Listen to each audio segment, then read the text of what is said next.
सब लोग बैठ जाओ, अपने हाथों को उठा लो और कहो परमेश्वर से कि तेरे वचन के बिना मैं कुछ नहीं हूं। आमीन। तारीफ करो जोर से।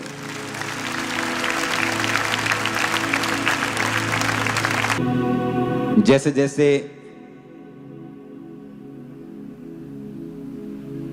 दिन बीत रहे हैं, मसीह जो परमेश्वर की आत्मा है और परमेश्वर की आत्मा की जो रेवलेशंस है मेरी लाइफ में, वो बढ़ रहे हैं और मैं भी एक्सपीरियंस कर रहा हूं। जैसे जैसे मैं मसीह में जी रहा हूं और आगे बढ़ रहा हूं,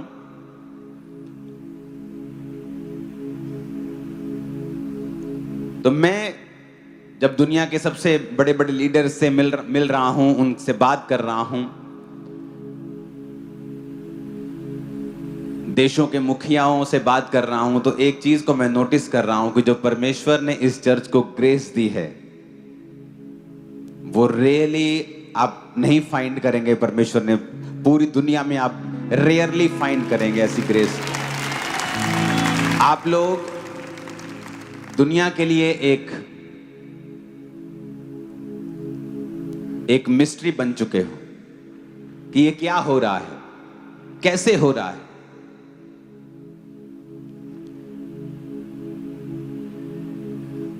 हम पार्लियामेंट के बाहर खड़े थे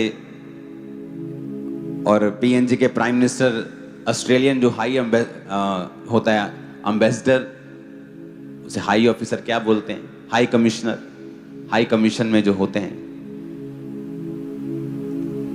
तो उनको वो बता रहे थे जब मैं उनसे मिल रहा था कि do you know this pastor, he has 7 lakh members in India in church.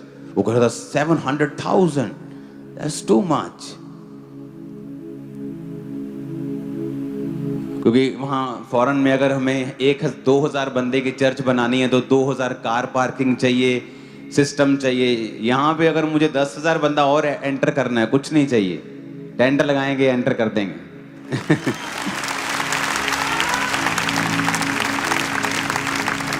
परमेश्वर ने पिछले दिनों में मैंने अपनी टीम को बुलाया और मैंने कहा कि हमें अभी तैयारी करनी है क्योंकि जो टाइम है वो आ चुका है।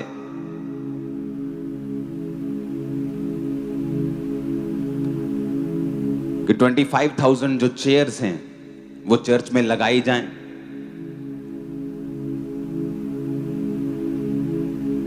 और वो बहुत नजदीक है 25,000 चेयर्स के। हम सिर्फ चेयर्स 25,000, नीचे बैठे वो लोग नहीं गिन रहे, हम सिर्फ चेयर्स की मैं अभी बात कर रहा हूं। और जब मैं इन टीम से बात करके अपने प्रेयर रूम में अपने प्रार्थना के लिए, मैं प्रार्थना का कोई विषय मेरे पास होता नहीं इतना। लोगों के लिए प्रेयर करना, देशों के लिए प्रेयर करना, बीमारों के लिए प्रेयर करना, मेरा पर्सनल विषय सॉर्टेड आउट है। मेरी लाइफ कोई ऐसा पर्सनल विषय नहीं है जिसके लिए मैं चिंतित हूं या जो मुझे चाहिए। तो मैं प्रेयर कर रहा था तो परमेश्वर ने कहा नहीं, तुम्हें 25,000 की नहीं 50,000 चेयर की तैयारी करनी। तो चर्च ने पीछे एक जगह है 5.5 एकड़ एक और 2.5 एकड़ एक, 8 एकड़ टोटल, जो ओवरफ्लो जहां लगता है हीलिंग हॉल, उसकी मैं बात नहीं कर रहा हूं, उसके पीछे एक और जगह है। तो वहां पे टोटल वो जगह मिला के और इस हॉल को और लंबा इधर और पीछे किया जाएगा। तो आपको प्रेयर करनी है क्योंकि हर एक चीज अगर हॉल पीछे ओवरफ्लो भी बनाना है तो करोड़, लाखों नहीं करोड़ों का खर्चा है। लेकिन बहुत जल्दी अनाउंस किया जाएगा 50,000 चेयर्स। और अभी भी लोग 60%, 70% नीचे बैठे होंगे 50,000 चेयर लगने के बावजूद भी। तो ये अपने आप में दुनिया की पहली चर्च होगी जो हर संडे 50,000 चेयर कैपेसिटी के साथ है। और फिर भी लोग जो हैं वो नीचे बैठे हैं ज्यादातर। क्योंकि अगर मैं मान लो चर्च में आया हूं आज, तो मैं भी नीचे बैठना ज्यादा प्रेफर करता हूं क्योंकि ये इंडियन हमारा ट्रेडिशन है, कल्चर है। तो कभी कभी मुझे चेयर पे बैठना अच्छा लगता है। तो ना तो चेयर वाले कम आत्मिक है, ना नीचे वाले कम आत्मिक है। जस्ट चॉइस है कि आपको कहाँ कंफर्ट है, जहां आप बैठकर परमेश्वर की ओर ध्यान लगा सकें और वचन पढ़ सकें। लेकिन मैं सिटिंग कैपेसिटी की बात कर रहा हूं। तो परमेश्वर ने मुझसे कहा कि 25,000 चेयर्स और खरीदनी पड़ेंगी, क्योंकि अब तुम्हें 50,000 चेयर्स और जो नीचे लोग बैठेंगे उनकी तैयारी करनी है। मैं ये विश्वास करता हूं कि जो साल्वेशन, जो मुक्ति परमेश्वर जिस आत्मा को आपके बीच में भेज रहा है, आज भी जब मैं आया तो परमेश्वर ने आपको क्या कहा? अपनी फैमिली के लिए प्रार्थना करो, अपने नगर के लिए प्रार्थना करो, मोहल्लों के लिए प्रार्थना करो। आप किसी को ब्लेस करते हैं, आप किसी को खाना खिलाते हैं, अच्छी बात है। कहां से शुरू हुआ यह खाना खिलाना? जीसस क्राइस्ट के समय पे शुरू हुआ यह खाना खिलाना, जब 5 रोटियों को 20,000 लोगों को खिला दिया गया, जिनमें 5,000 पुरुष थे और स्त्रियां बच्चे मिला के 20,000 की गिनती थी। लेकिन परमेश्वर ने उनसे कहा, इस नाशवान भोजन के लिए प्रयत्न ना करो। परमेश्वर ने कोई उसको बहुत ज्यादा तवज्जो नहीं दी उस खाने की, उस लंगर को। परमेश्वर ने कहा आत्मा की ओर ध्यान दो। आत्मा तुमसे क्या कहता है? लंगर खाया, ठीक है, शरीर को ताकत मिली, परमेश्वर का गुण गाओ और आत्मा की बातों की ओर ध्यान दो।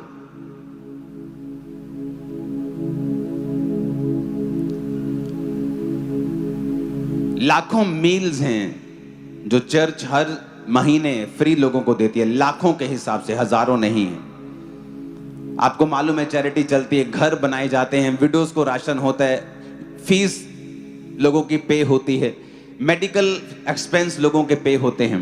बट ये छोटा हिस्सा है, चाहे बड़े लेवल पे की जा रही है, लेकिन बड़ा हिस्सा है किसी की रूह को बचाना।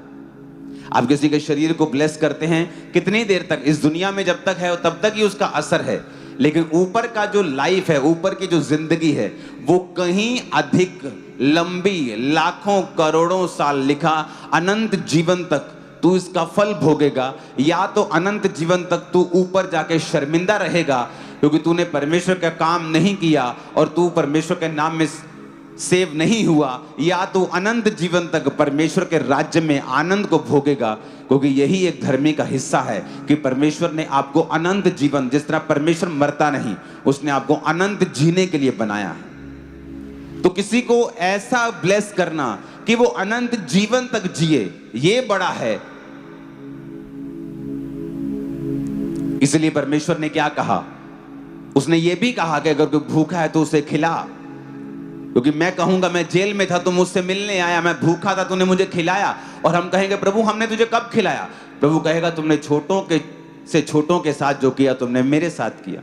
जीसस क्राइस्ट ने हमें ये चैरिटी करने के लिए भी इनकरेज किया है, लेकिन उसने सबसे पहले कहा है जाओ और सुसमाचार सुनाओ और सब जातियों के लोगों को चेला बनाओ। शुरू से लेके अंत तक जो मैंने तुम्हें बातें माननी सिखाई हैं, उन्हें मानना सिखाओ, और देखो जगत के अंत तक मैं तुम्हारे संग हूं। सबसे इंपॉर्टेंट, परमेश्वर ने स्वर्ग में जाने से पहले, जी उठने के बाद, स्वर्ग में जीवित चढ़ाए जाने से पहले ये इंस्ट्रक्शन दी थी कि जाओ और सुसमाचार सुनाओ। आज मुझे दुख होता है मोस्टली उन लोगों के लिए जो बॉर्न क्रिश्चियंस भी हैं। आप उनसे जाकर मिलें और बात करें और पूछें उनसे कि इस हफ्ते कितने लोगों को आपने जीसस क्राइस्ट के बारे में बताया है? बोलेंगे अच्छा, ये तो मैंने कभी सोचा ही नहीं था। आपने कितने लोगों से प्रभु यीशु मसीह के बारे में बात की है? आपने कितने लोगों को रिकमेंड किया है चर्च जाने के लिए? कितने लोगों को आपने टेस्टिमनी दिखाई है?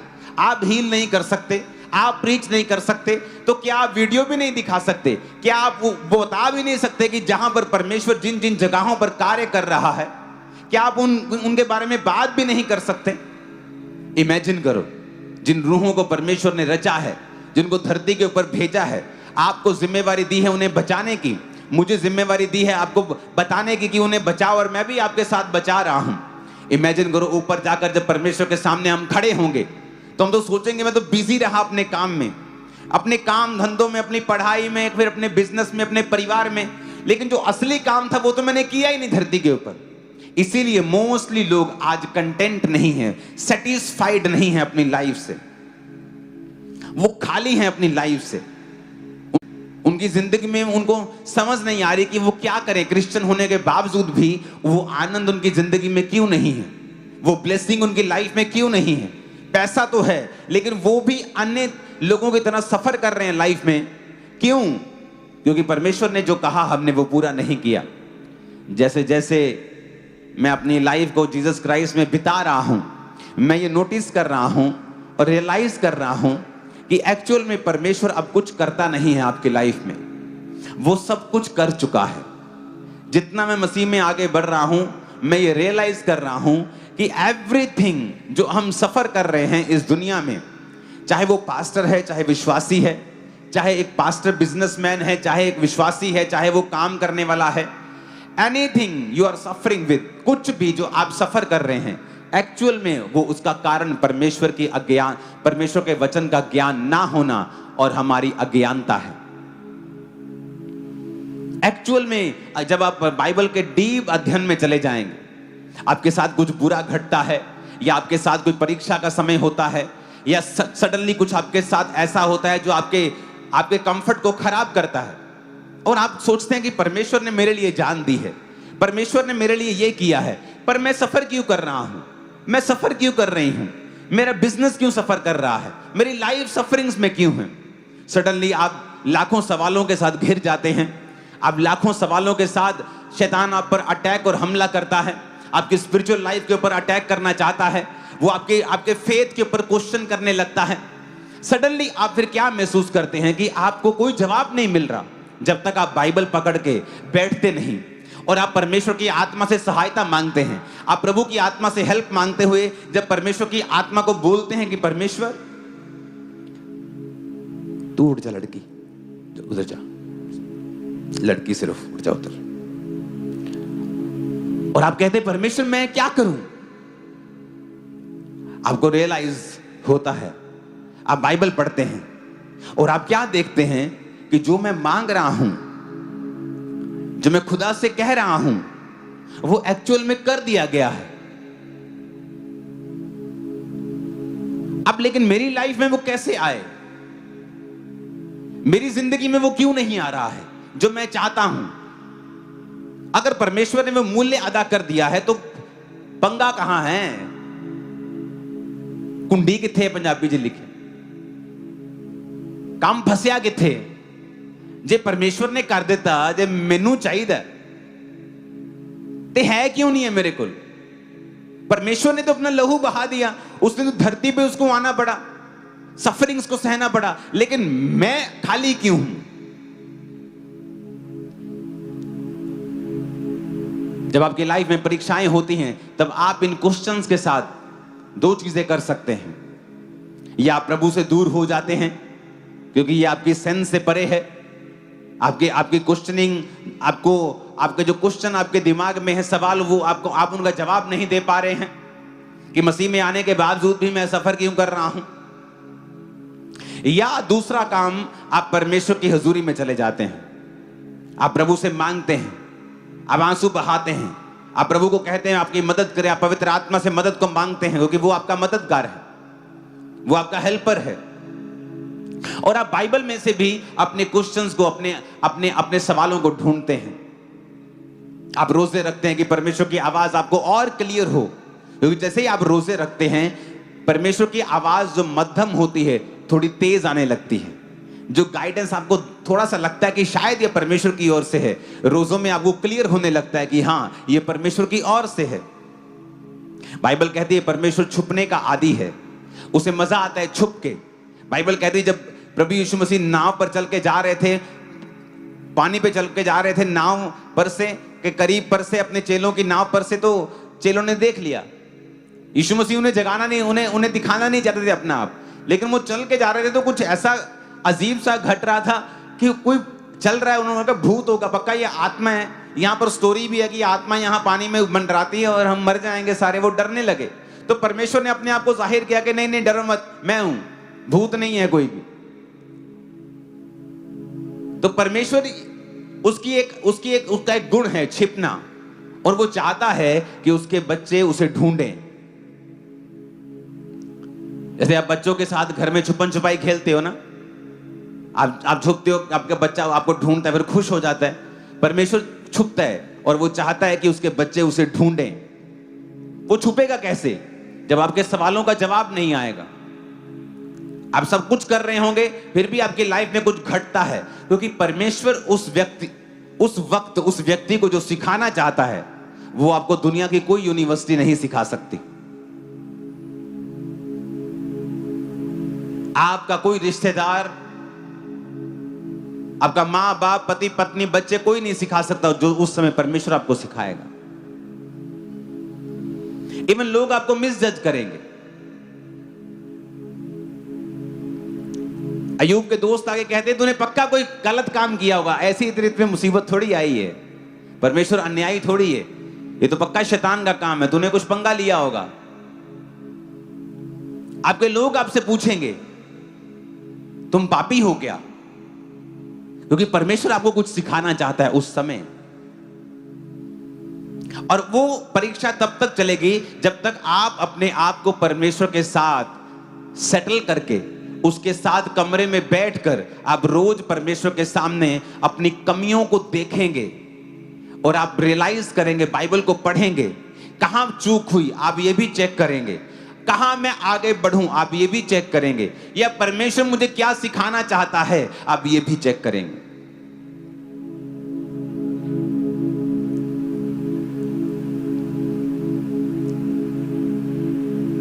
आज का जो सब्जेक्ट आप पढ़ेंगे और सुनेंगे, ये बहुत इंपॉर्टेंट है आप लोगों के लिए। मोस्टली लोग इसको इग्नोर कर रहे हैं और उन्हें ये नहीं पता है कि ये चीज उनकी सफरिंग्स का कारण है, और उन्हें नहीं पता है ये बात। Very shocking, very shocking. आपको बड़ा आश्चर्य होगा।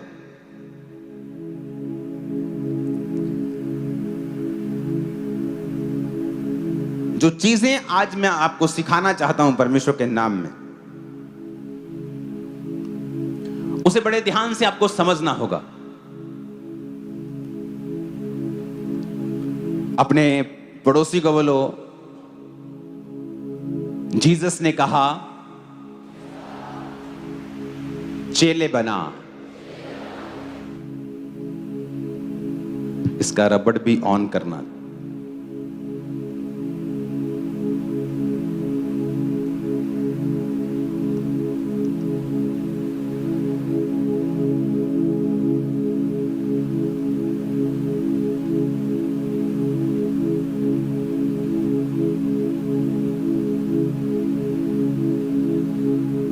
डिसिप्लिन, डिसाइपल शब्द, चेला शब्द डिसिप्लिन से निकला है।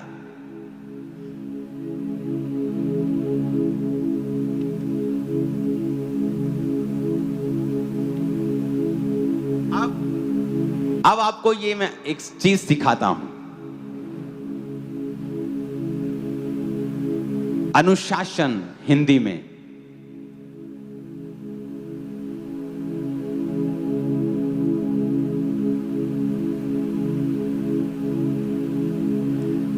जैसे हिंदी में अनुयायी बोलते हैं,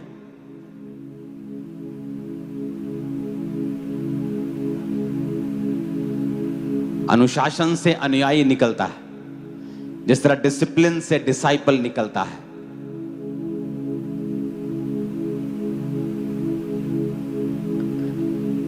फर्स्ट डिसिप्लिन जो आपके लाइफ में आपको चाहिए वो है आपके माइंड का डिसिप्लिन। क्योंकि आज जो चीज मैं आपको बताऊंगा वो आपको शॉक कर देगी। माइंड का डिसिप्लिन। हो सकता है आपने कभी फिजिकली व्यभिचार ना किया हो, पर आप व्यभिचार के फुल जो प्रॉब्लम्स आती हैं उसके बाद अपनी लाइफ में फेस कर सकते हो, अगर आप मन में व्यभिचार करते हो तो भी।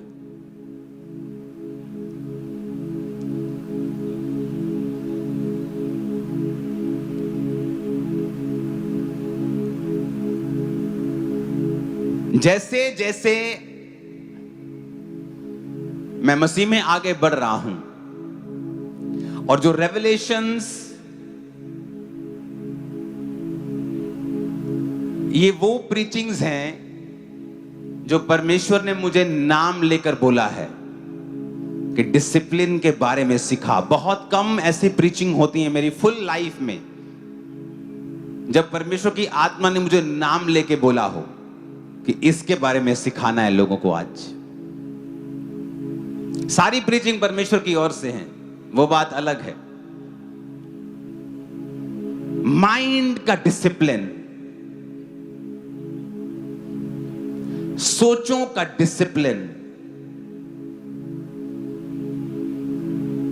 अपनी सोचों को कंट्रोल में रखना।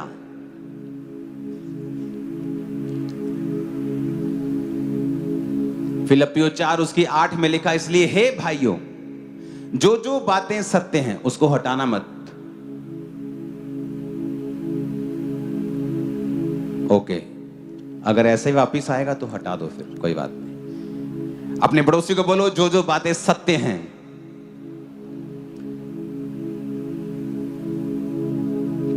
जो जो बातें आदरणीय हैं, जो जो बातें उचित हैं, जो जो बातें पवित्र हैं, जो जो बातें सुहावनी हैं, जो जो बातें मन भावनी हैं, सद्गुण और जो प्रशंसा की बातें हैं, उन पर ध्यान लगाया करो।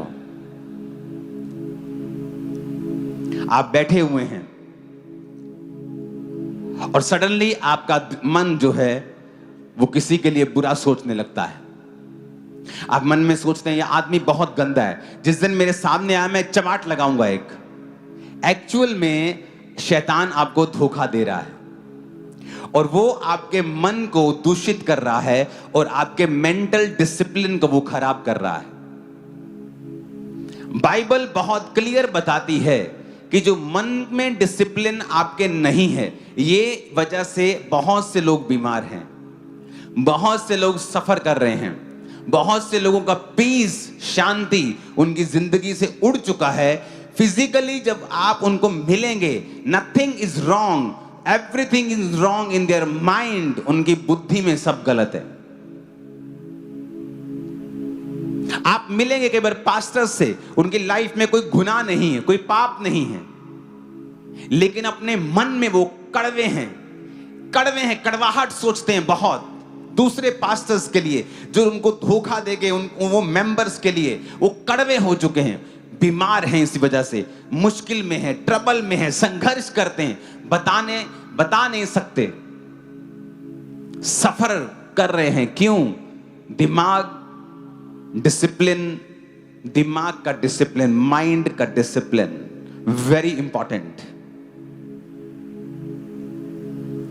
रोमियो 12 उसकी 2 में लिखा है, इस संसार के सदृश्य ना बनो, परंतु तुम्हारे मन के नए हो जाने से तुम्हारा चाल चलन भी बदलता जाए, जिससे तुम परमेश्वर की भली भावती और सिद्ध इच्छा अनुभव से मालूम करते रहो।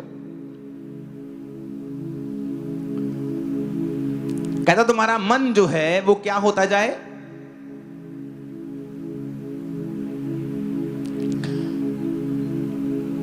बोलो, नया हो जाए। अपने पड़ोसी को बोलो, नया हो जाए।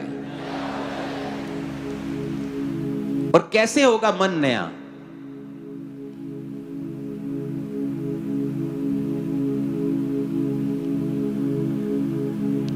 कहता है तुम्हारा मन जब नया हो जाएगा ना, तुम्हारा चाल चलन बदल जाएगा। फिर कहता परमेश्वर की भली भावती और सिद्ध इच्छा तुम अनुभव से मालूम करोगे। दिमाग में पवित्रता ही एक माइटी वेपन है शैतान के खिलाफ। शरीर का व्यभिचार आपको ज्यादा दुख देता है, ज्यादा कॉन्सिक्वेंसेस हैं माइंड के मुकाबले, पर माइंड के व्यभिचार के भी अपने ही दुख हैं, अपनी ही बीमारियां हैं और अपनी ही प्रॉब्लम्स हैं।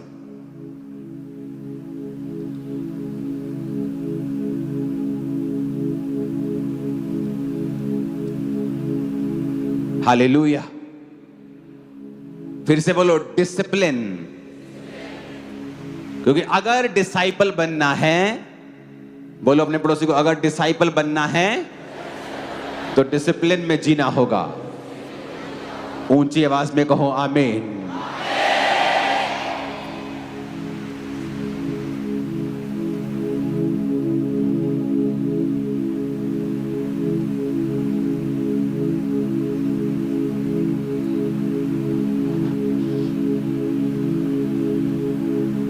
डिसिप्लिन करना अपने आप को। पौलुस ने बाइबल में बताया, कहता अगर तुम मुक्केबाज हो और तुम हवा में मुक्के मारो तो तुम्हारे मुक्के मारने का कोई भी फायदा नहीं होगा।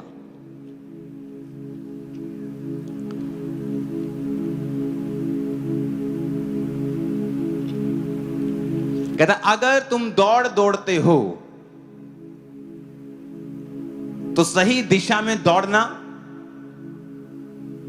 एंड्योरेंस के साथ दौड़ना और एंड तक दौड़ना यह जरूरी है। कहता दौड़ में दौड़ते सभी हैं पर इनाम एक लेके जाता है, जो तेज भी दौड़ा है और एंड तक भी दौड़ा है।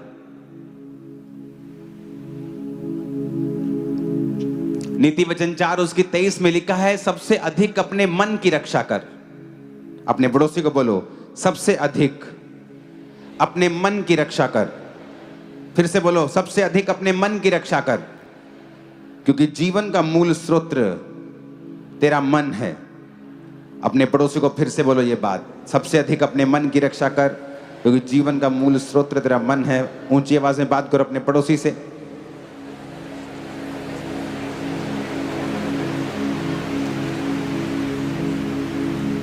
हालेलुया। सबसे अधिक किसकी रक्षा करनी है? क्योंकि जो आपके मन में है वही बाहर आता है। वचन में लिखा है, जो तेरे मन में भरा है वही तेरे मुंह के ऊपर आता है। तो ये इंपॉर्टेंट है कि आपके मन में आप क्या भरते हैं और उसको कैसे आप रिप्लेस करते हैं। गंदी चीजों को हटाकर आप परमेश्वर के वचन को अपने मन में किस तरह से भरते हैं। एक एथलीट जानता है कि अपने आप को डिसिप्लिन में मैं नहीं रखूंगा तो वो मेडल मैं नहीं पा सकता हूं जिसकी मैं आशा रखता हूं।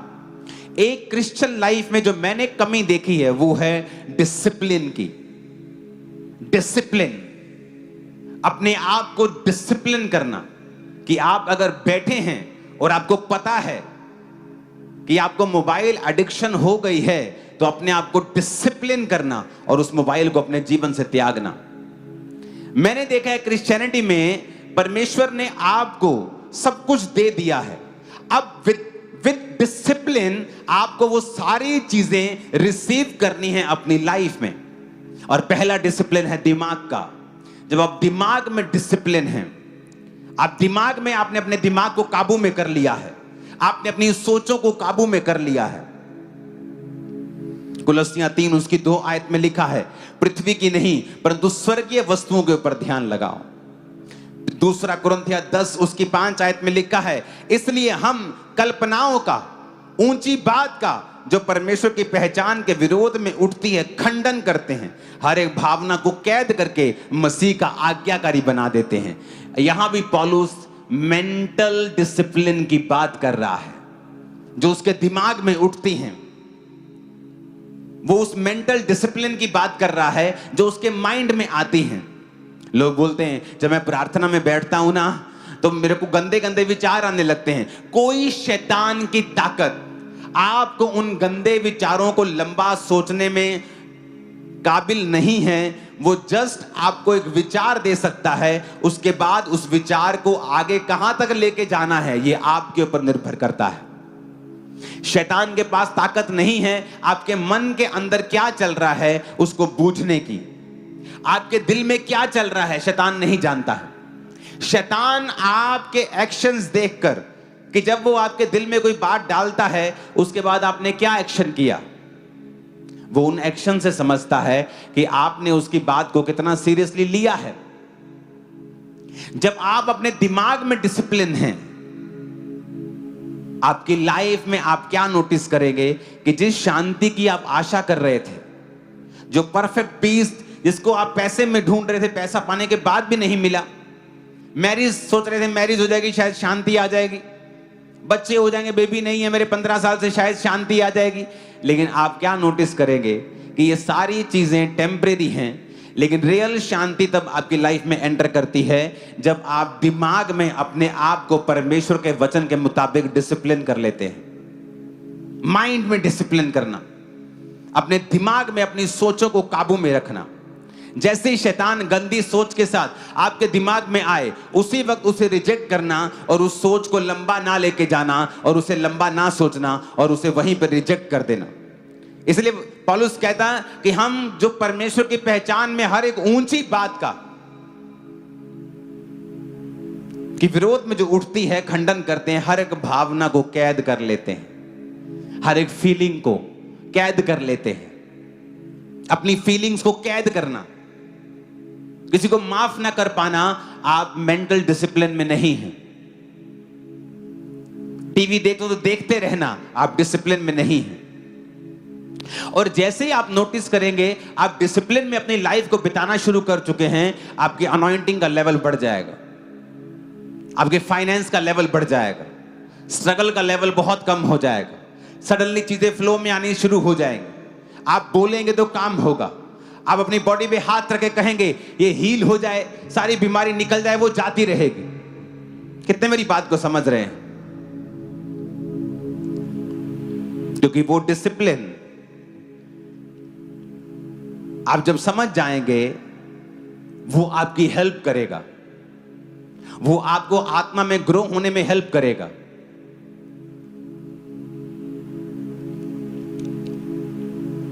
आमीन, ऊंची आवाज में बोलो जरा।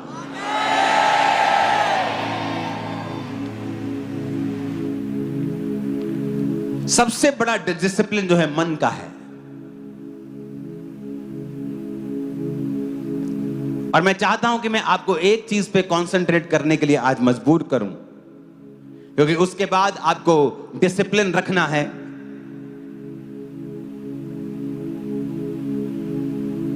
अपनी बॉडी पर,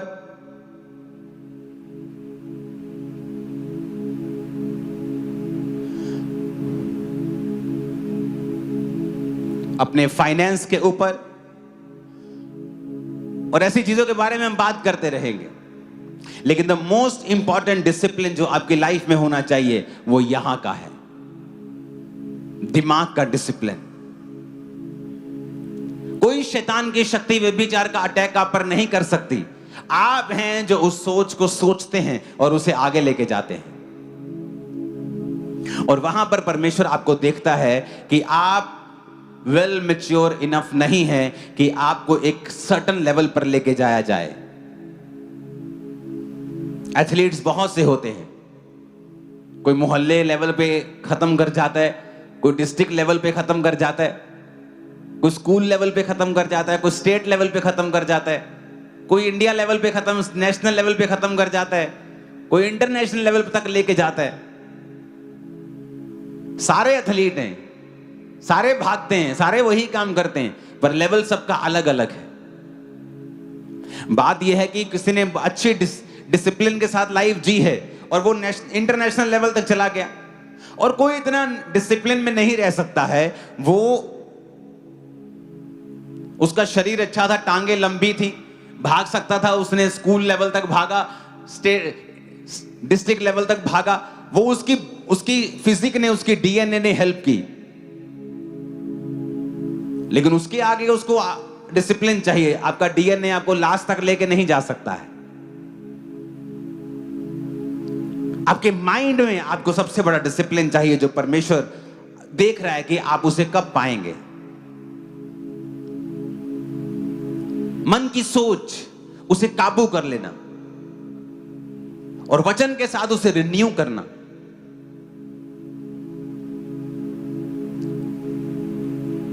लोग पूछते हैं परमेश्वर क्या चाहता है मेरे जीवन में, मुझे कैसे मालूम परमेश्वर की इच्छा क्या है? बाइबल कहती है, परमेश्वर कहता है संसार के सदृश्य ना बन।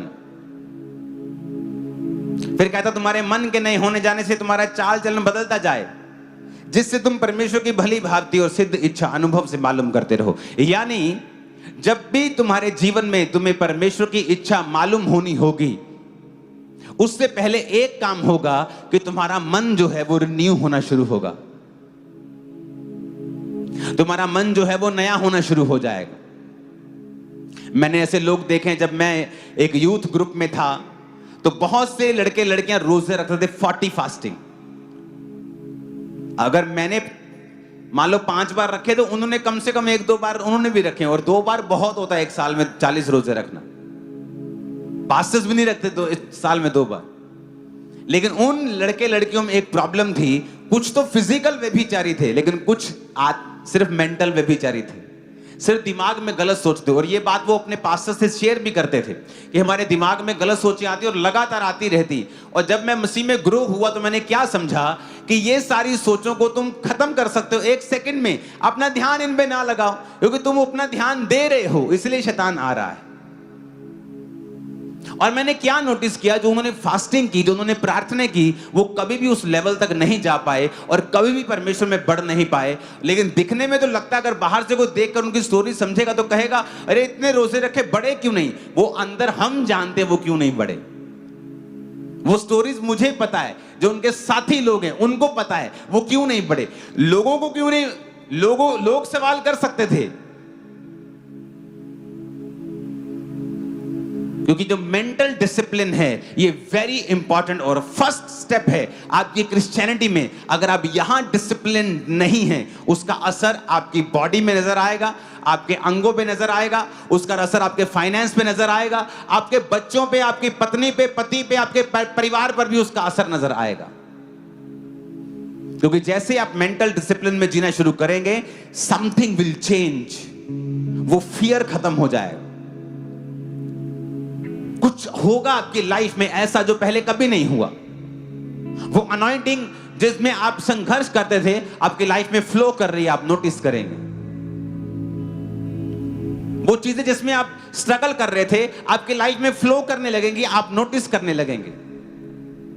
कुछ बदलाव होगा आपकी लाइफ में जो पहले नहीं था, जैसे ही आप मेंटल डिसिप्लिन में जीना शुरू करेंगे। ऊंची आवाज में कहो हालेलुया।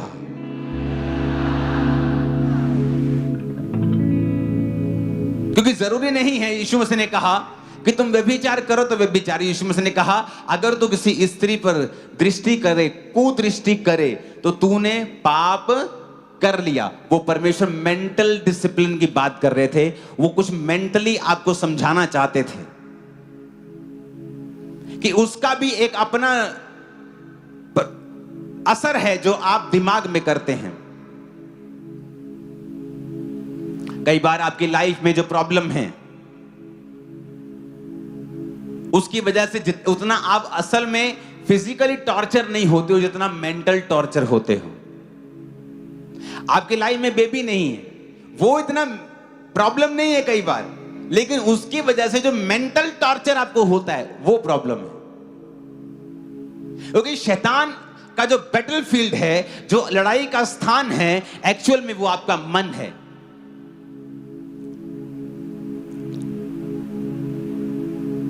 वो मोहल्ले के जो बच्चे लड़ पड़े बोलते ना, आज ही उठे टाइम पाला, उठे आज ही उठे, लड़ाई का स्थान, एक लड़ाई का स्थान कर लेते हैं, वहां मिलेंगे हम। तो शैतान जो लड़ाई का स्थान है उसका, वो आपका दिमाग है। शैतान का जो बैटलफील्ड है वो आपका दिमाग है। इसलिए जीसस ने कहा सबसे अधिक इसी की रक्षा कर, क्योंकि जीने का मूल स्रोत तेरा दिमाग, तेरा मन ही है। क्योंकि वही शैतान तेरे साथ फाइट करेगा। और वहां तुझे समझना है कि वो चीजें असली हैं जो तेरे दिमाग में चल रही हैं। सबसे अधिक कहता उस अपने मन की रक्षा कर, क्योंकि जीने का जो मूल स्रोत है वो तेरा मन ही है। हालेलुया। आप फिर क्या नोटिस करेंगे जब आप अपने अपने अपने अपने विचारों को काबू में कर लिया है।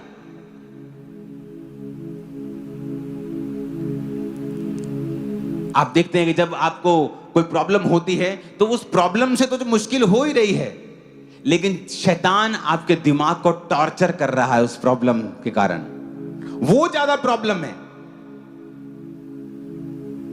जो फिजिकल प्रॉब्लम है वो तो आपके है ही, पर आप ज्यादा सफर कर रहे हैं मेंटल टॉर्चर में, क्योंकि वो शैतान का बैटलफील्ड है, वहां पर आकर वो काम करना चाहता है। उस एरिया में जहां लड़ाई है, आपको आत्मिक युद्ध करना पड़ेगा।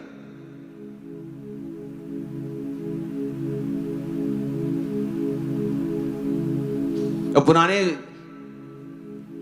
वो पिक्चर्स मूवीज में होता था ना कि सेना बैठी और 4-5 लड़कियां भेजी डिस्ट्रैक्ट करने के लिए, और वो सेना उधर बिजी होगी और जिसने आगे जाना था वो चला गया। तो शैतान को पता है कि ये माइंड जो बैटलफील्ड है, इस पर मैंने किस तरह से काम करना है कि ये जो कर ना चाहता है, जो कर सकता है, वहां कहीं ना जा सके। एज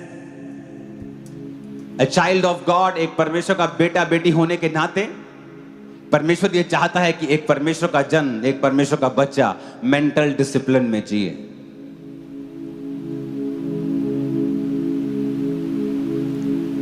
अपनी सोचों को काबू में रखना।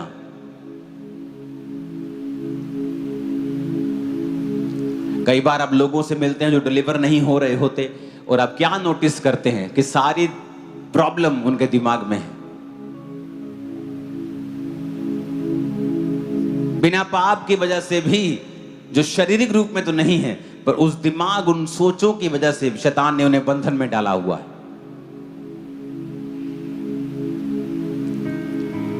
क्राइस्ट की ये इच्छा है, जीसस की ये इच्छा है कि आप माइंड में डिसिप्लिन में जिए। किसी के लिए अपने दिमाग में कड़वी इच्छा पैदा करना, उसे मारने की, उसे पीटने की, उसका नुकसान करने की, वो आपके बैटलफील्ड में, आपके दिमाग में जहां शैतान की लड़ाई का स्थान है, आप उसे एक्सेस दे रहे हैं, आप उसे हथियार दे रहे हैं, आप उसे मौका दे रहे हैं कि वो आपकी लाइफ में आए, एंटर करे और काम करे। जिस तरह आपके दिमाग में आपको डिसिप्लिन रखना है, क्राइस्ट चाहते हैं आपकी बॉडी में डिसिप्लिन होना।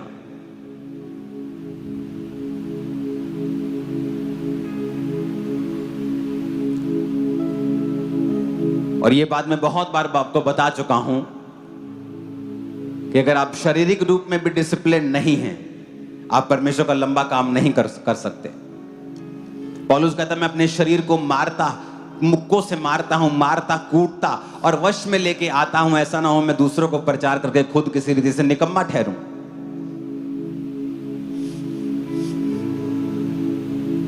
आपको पता है ये चीज आपके शरीर के लिए खराब है, फिर भी आप उसे खाते हैं टेस्ट के लिए। आप एक अच्छे डिसिप्लिन्ड क्रिश्चियन नहीं हैं, क्योंकि आपकी जो बॉडी है वो ग्लोरीफाई करने के लिए दी गई है गॉड को। तो बाइबल कहती जो कोई इस शरीर को नाश करेगा मैं उसे नाश करूंगा। क्या तू नहीं जानता ये पवित्र आत्मा का मंदिर है? लेकिन फिर भी हम इस बॉडी को डिस्ट्रॉय करना चाहते हैं हर उस गंदी चीज से, लेकिन क्योंकि वो हमारी जीभ को टेस्टी लगती है, लेकिन अंदर जाके वो क्या हाल करेगी हमें इस बात की परवाह नहीं।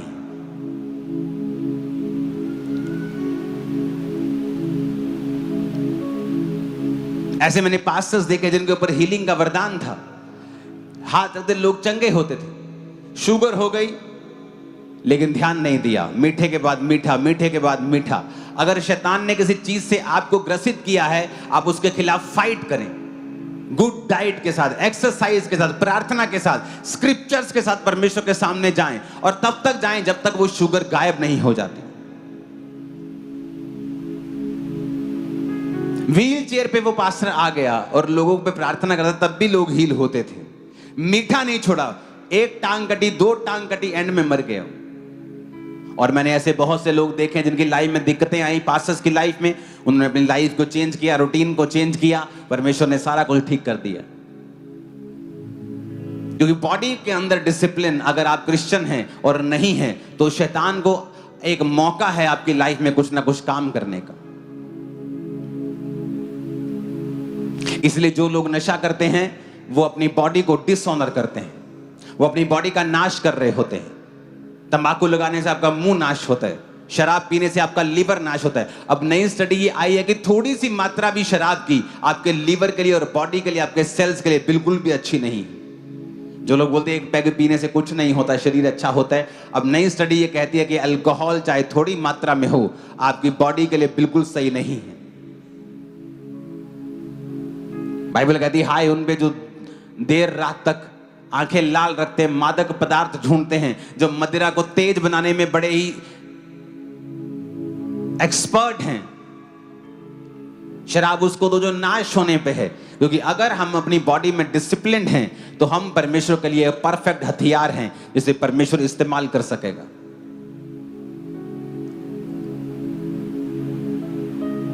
Hallelujah, hallelujah.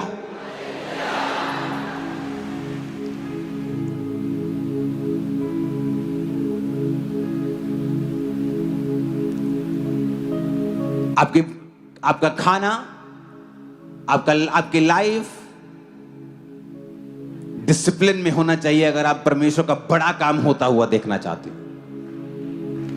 बिग वर्क होगा, बड़ा, आप इमेजिन से बाहर हो।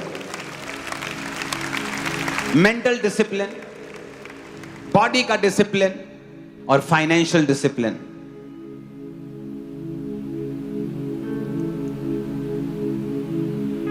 दो 2016 में मैंने आपसे एक बात कही थी। मैंने कहा था आने वाले समय में जिसके पास सोना होगा वो अमीर होगा। जाओ अब ढूंढो 10 साल पुरानी वीडियोस।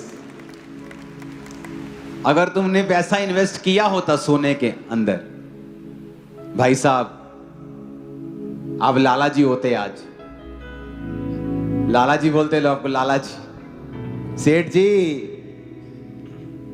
तुम लोग यार बहुत महंगा है, क्या पास्टर जी आप बात कर रहे हो, 20,000 तोला, 20-25 हजार रुपए तोला, कौन लेगा इतना महंगा। मैंने कहा जिसके पास सोना होगा, चांदी होगी, वो अमीर होगा। आपके पास पैसा पड़ा रहेगा, उसकी वैल्यू कम होगी, बढ़ेगी नहीं।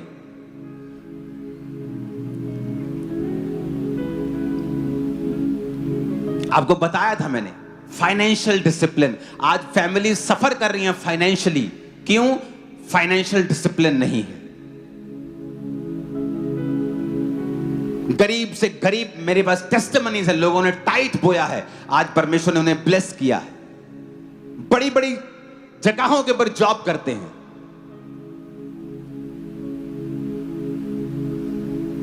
फाइनेंशियल डिसिप्लिन, कुछ भी हो जाए टाइट मिस नहीं होता, ऑफरिंग्स मिस नहीं होती। फाइनेंशियल डिसिप्लिन, और जिस जगह डिसिप्लिन है वहां परमेश्वर है। फाइनेंशियल डिसिप्लिन कि हम चाहे जितना मर्जी कमाएं, हम अपनी लाइफ का 30%, 30% हर महीने सेव करेंगे। हर महीने 30% का हम सोना खरीद लेंगे, चांदी खरीद लेंगे, कुछ भी कर लेंगे, लेकिन हर महीने जितना हम कमाते हैं उसका 30% सेव करेंगे। जिस दिन आप 15,000 कमाते थे, आप 14,000, 14.5, 15 खर्च करते थे। आपकी तनख्वाह अगले महीने 20,000 हो गई, आप नोटिस करते 2-3 महीने में आपका खर्चा भी 20,000 है। क्यों? क्योंकि डिसिप्लिन नहीं है। फाइनेंशियल डिसिप्लिन, आप कभी पॉवर्टी से, गरीबी से बाहर नहीं आ सकते अगर आप फाइनेंशियल डिसिप्लिन में नहीं है, तो आप नहीं आ सकते। हर सेवकाई में लोग हैं लेकिन फाइनेंशियल डिसिप्लिन नहीं है वहां पे। पास्टर के पास, उसे लगता है कि वो उस पैसे का मालिक है, फाइनेंशियल डिसिप्लिन नहीं है चर्चिस के अंदर। जब ये चर्च शुरू हुई थी, मैंने कहा था ये पैसा परमेश्वर के कामों में जाएगा, तुम 100 बोगे, मैं 100 खर्चूंगा परमेश्वर के लिए। Financial discipline. आज इस चर्च ने ग्रो किया है, सबसे अधिक ग्रो किया है। क्यों? फाइनेंशियल डिसिप्लिन था इस चर्च के अंदर। आप आज ऑफरिंग दोगे, ऑफरिंग काउंट होगी, 20 लोगों की लोग काउंट करके उसे नोट करेंगे क्या क्या है, सब नोट करके लास्ट में साइन किए जाएंगे। कल बैंक की गाड़ी आएगी, पैसा उठा के ले जाएगी। फाइनेंशियल डिसिप्लिन आपको नजर आएगा चर्च में, और परमेश्वर ने हमारे फाइनेंस के ऊपर दया की है।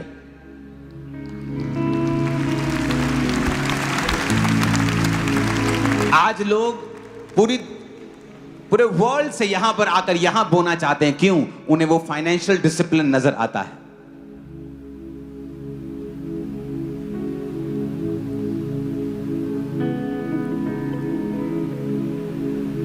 मैं सिंगापुर यानी किस जगह एक एयरपोर्ट के ऊपर था और मेरे साथ मेरा सन था और उसने कहा आप नारियल पानी पी लो। मैं कहा ये मैं 4 बजे पीता हूँ शाम को।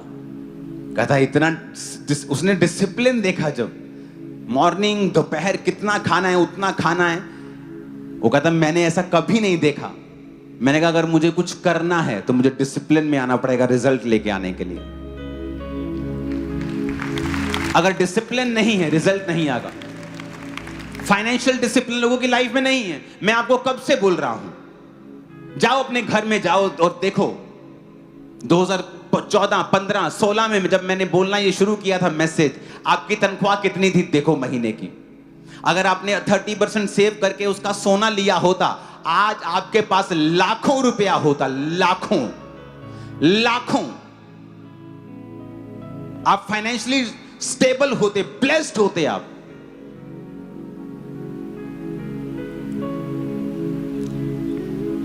क्योंकि मैंने आपको बोला था कि आपके पास जितना है उतने में सेव करें। कम कमाते तो भी सेव करें, खर्चे कट करें, कम करें, सेव करें। सेविंग कभी खत्म नहीं होनी चाहिए। टाइथ ऑफरिंग्स कभी कैंसिल नहीं होनी चाहिए। मैं तो हैरान हूं कि आपकी तनख्वाह 20,000 है और आपके पास आईफोन है। कैसे? मैंने आज तक अगर आईफोन 10, 9 मैंने कब से आ रहा है ना, आई थिंक मैंने 13 खरीदा होगा अपने पैसों से। आई थिंक 1-2 फोन शायद मैंने खरीदे होंगे। मुझे सारे फोन मैं खरीदता नहीं हूं, गिफ्ट आ गया तो यूज करना है। इमेजिन करो मैं ऐसे चलता हूं और मैं यूथ को देता हूं कितनी तनख्वाह 25,000, उसके बाद आईफोन है। तुम्हें आईफोन नहीं चाहिए, तुम्हें इन्वेस्टमेंट चाहिए मेरे भाई इस समय। इसीलिए तेरी लाइफ फाइनेंशियल कहीं की नहीं है। थोड़ी सी तेरे घर में मुसीबत आए तुझे मांगने की जरूरत पड़ जाती है। क्यों? क्योंकि तू एक बैड फाइनेंशियल डिसिप्लिन में है।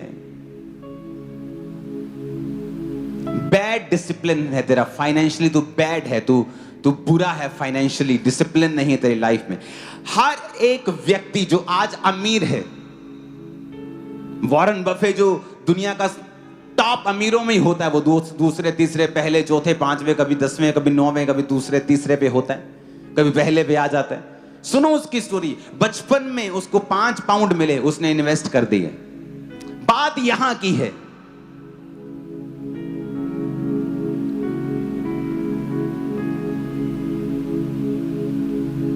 हालेलुया। आपके पास सिर्फ 2500 भी सेविंग होती 2016 में, आप 1 ग्राम सोना खरीद सकते थे। आज वो 14,000 का होता। और आपने कितने 25 जब आप इकट्ठे कर रहे होते, आप नोटिस करते कि आपके पास इतना पैसा हो चुका है कि आप घर खरीद सकते हैं, कोई बिजनेस स्टार्ट कर सकते हैं जो आपकी लाइफ को पूरी तरह से चेंज कर देगा, जनरेशंस को। लेकिन हमने नहीं किया। हम उसी तरह चलते रहे, हम उसी तरह खर्चते रहे, उसी तरह से करते रहे, मांगते रहे, बस मांगते ही रहे, खर्चा करते रहे और जरूरत पड़ने पे लोन उठाते रहे, लोन की किस्तें उतारते रहे। फिर कुछ हो गया, फिर मांग लिया, फिर लोन दे दिया, फिर खत्म कर दिया। आप इस तरह से चले।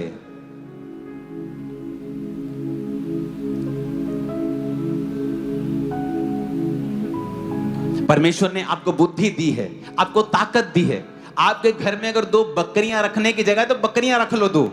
आपके छिलड़ों से ही, आपके छिलकों से ही, आपके मूली पालक के छिलकों से वो पल जाएंगी। लेकिन जब बिकेंगी तो 50,000 की बिकेंगी, 40,000 की बिकेंगी, 30,000 की बिकेंगी। लेकिन आपको वो काम लगता है, आप स्मेल नहीं चाहते। आप गरीबी की स्मेल तो चाहते हो, लेकिन बकरी की स्मेल नहीं चाहते। गरीबी की स्मेल बकरी की स्मेल से ज्यादा बुरी है। गाय के गोबर से ज्यादा गरीबी की स्मेल बुरी है। गाय का गोबर तो फिर भी काम में आ जाएगा, लेप लगा लोगे, उसके उपले बना के जला दोगे। गरीबी की स्मेल का कुछ नहीं हो सकता है। जिन लोगों ने गाय पालनी शुरू की, भैंसें पालनी शुरू की, जिनसे लोगों को स्मेल आती थी, जब उनकी फार्म में 500 भैंसें होगी, फिर लोग सलाम ठोकते थे उनको, ऐसे पैरी, बाबू जी पैरी पहने।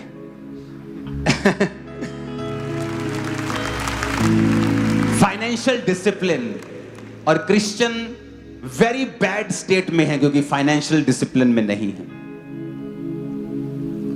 अपना काम नहीं सोचते हैं, आप क्या कर सकते हैं, स्टार्टअप्स नहीं सोचते हैं, प्रॉब्लम सॉल्व करने के बारे में नहीं सोचते। फेसबुक क्या है, प्रॉब्लम सॉल्व की। क्या ईमेल करते थे लोग, कोई ऐसा प्लेटफॉर्म नहीं था जहां लोग सोशली अपने आप को शेयर कर सकें। मैं मनाली घूम के आया हूं, ये मेरे बच्चों की तस्वीर है, एक प्लेटफॉर्म बना दिया। आज दुनिया की सबसे अमीर कंपनीज में से एक है। Financial discipline. मैं बोलता गया चर्च को कि आने वाले समय में पैसे की वैल्यू कम होगी। वो कम होती होती होती आधी हो चुकी है वैल्यू, पैसों की आधी, हाफ। और सोने की वैल्यू 6 गुना बढ़ गई। और मैंने आपको कितनी बार बोला, एक बार बोला हो, 2 बार बोला तो बात भी है, मैंने आपको 100 बार बोला होगा। और फ्यूचर उन्हीं का है, आज भी कह रहा हूं, जिनके पास सोना है, चांदी है, घर है, जमीन है, पशु हैं, फसलें हैं, उन्हीं का फ्यूचर है। आप देख लेना फ्यूचर में ऐसा ही होगा।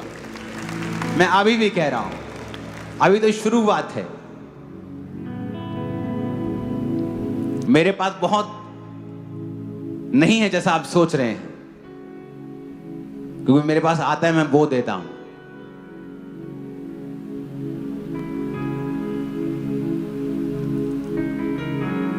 जब लोगों ने मेरे घर में वो चेक किया कितना सोना है, तो जितना मैंने उनको लिख के दिया था उससे आधा था। कहते आधा कैसे? मैं कहा हमारी आदत है। चर्च में गए, को अच्छा वचन लगा, चैनी पकड़ी, बो दिया। 2-3 दिन पहले मैं अपना पर्सनल सोना परमेश्वर में बो के आया हूं। सोना बढ़ रहा है, इसका मतलब ये नहीं कि मुझे उससे प्यार है, मैंने आपको सलाह दी है। मैं तो बो के आया हूं उल्टा। कितने लाख का होगा मुझे मालूम नहीं, लेकिन काफी ज्यादा था वो। बात यह है कि अगर आप फाइनेंशियल डिसिप्लिन में होंगे, आप प्रभु का काम कर पाएंगे। अच्छा ये बात बताओ, आपने क्यों अभी तक मेरा क्रूसेड नहीं करवाया अपनी जगह के ऊपर? 99% लोग बोलेंगे मैं चाहता हूं, मेरे पास पैसा नहीं। तो पैसा एक रुकावट बन गया कि नहीं बन गया? चलो सबसे पूछो, तुमने क्यों नहीं करवाया? तुम चाहते हो करवाऊं? हाँ। 25 लाख खर्च लोगे? नहीं है नहीं मेरे पास। अगर तुमने कमाया होता, अगर इस चर्च के पास पैसा है, तो कहां जा रहा है? खुदा के कामों में। जब धर्मी के हाथ में पैसा आएगा तो वो खुदा के काम करेगा और शैतान को जमीन पे घुटनों पे ला देगा वो। हालेलुया। अमेरिका क्यों आज तड़ी दिखाता है? पैसा, मनी इज पावर। वो अपने पैसे को यूज करते हैं अच्छी चीजों के लिए। तो क्रिश्चियन सेव करे, सेविंग करना शुरू करे आज भी। अब ये फाइनल कॉल समझ लो परमेश्वर की। सेविंग अपनी हैबिट बनाओ, सेविंग। मेरे पास बहुत कोई करोड़ों रुपया नहीं था, लेकिन जब मेरे पास पैसा आया, मैंने आईफोन नहीं खरीदा। हालांकि मैं अमीर हूं, मैं तो आईफोन 10 ले सकता हूं। जब मेरे पास पैसा आया, मैंने महंगी चीजें नहीं खरीदी, मैंने घर खरीदा जिसकी वैल्यू डबल हो चुकी है। मैंने अपनी अर्निंग से वो चीजें बनाई हैं जिनकी वैल्यू बढ़ेगी, कम नहीं होगी। कितने मेरी बात को समझ रहे हैं? हमें बुद्धि की भी जरूरत है। अगर इस चर्च का ज्यादा खर्चा होता, होने तो मुझे क्या लेना है, मैं कौन सा, ये चर्च का पैसा मेरे घर आता है, होने दो खर्चा। लेकिन जब चर्च शुरुआत हुई, जब चर्च के पोस्टर्स बनते थे, मैंने कहा कितने का पोस्टर बना? कहते 2 रुपए का एक पोस्टर। मैंने कहा बहुत महंगा है, क्योंकि मैं होलसेल फैमिली से आता हूँ, होलसेल जगह जहां मेरा जन्म हुआ जालंधर में, लाल बाजार, अटारी बाजार, जहां सुनियारा बाजार है। तो मैंने कहा मैं जहां से आता हूं ये चीजें सस्ती होनी चाहिए। कहते कितने की होनी चाहिए? मैं कहा जाओ दोबारा मार्केट घूमो। मार्केट घूम के आए, कहते पापा जी सस्ता करा लिया हमने। मैं कितने का? कहते 1 रुपये 65 पैसे का एक पोस्टर। मैंने कहा अभी भी महंगा है। कहते इससे सस्ता नहीं होगा। मैं कहा नहीं, जाओ वहां पे जहां छपते हैं, जाओ भागो।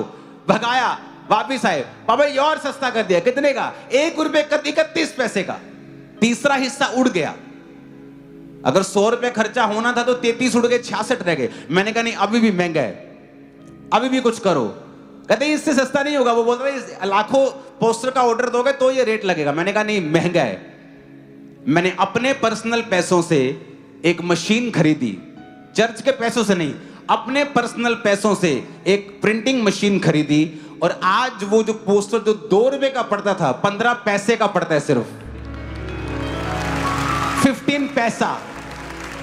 1 रुपए के 6 प्रिंटिंग का खर्चा आता होगा, इससे भी कम। और मैं चर्च को फ्री करके देता हूं। चर्च सिर्फ अपना कागज देती है। फाइनेंशियल डिसिप्लिन, फाइनेंशियल मैनेजमेंट, किस तरह से चर्च का खुदा का पैसा बचाकर परमेश्वर के राज्य में लगाना है, किस तरह से अपने पैसे को इस दिशा में इन्वेस्ट करना है कि फ्यूचर में आप भीख ना मांगो।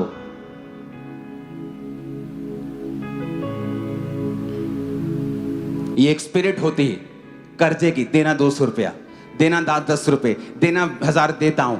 अच्छा लगता है अगर 1 साल 2 साल ऐसा हो रहा है। अगर ये लगातार चलता जा रहा है तो तोड़ो से ये श्राप है आपके लाइफ के ऊपर।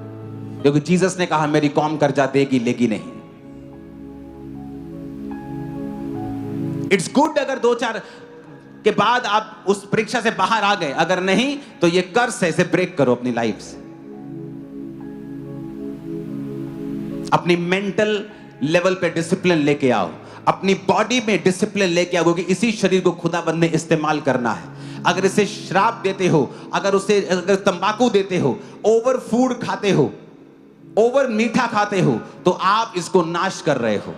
फाइनेंशियल डिसिप्लिन में नहीं हो तो फ्यूचर में एम्बैरेसमेंट तो होगी, फिर शर्मिंदगी आएगी और खुदा भी इसे रोक नहीं पाएगा, क्योंकि उसने पहले से आपको सब कुछ बता दिया है।